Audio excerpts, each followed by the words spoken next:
దేవాపురంకు వరద ముంపు లేకుండా చేస్తామని ఎమ్మెల్యే గల్లా మాధవి అన్నారు. ఆక్రమణల తొలగింపుకు ప్రజలు, వ్యాపార వర్గాలు సహకరించాలని విజ్ఞప్తి చేసిన ఎమ్మెల్యే గుంటూరు పశ్చిమ నియోజకవర్గం 33, 34 డివిజన్లోని ఫాతిమాపురం, దేవాపురంలో ఎమ్మెల్యే గల్లా మాధవి విస్తృతంగా పర్యటించి ప్రజా సమస్యలు తెలుసుకున్నారు. సందర్భంగా దేవాపురంలో ప్రధానంగా ఆక్రమణల కారణంగా డ్రైనేజీ వ్యవస్థ కుంచుకొనిపోయిందని ఎమ్మెల్యే గల్లా మాధవి గుర్తించారు.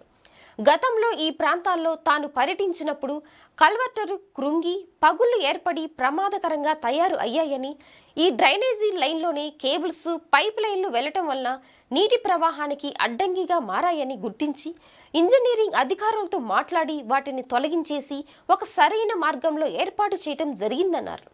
దేవాపురంలో 5 చోట్ల కల్వర్టులు అవసరం అని గుర్తించి గతంలో కంటే ఎత్తు మరియు వెడల్పును పెంచి పనులను ప్రారంభించడం జరిగింది. త్వరలోనే ఈ పనులు పూర్తవుతాయి అన్నారు.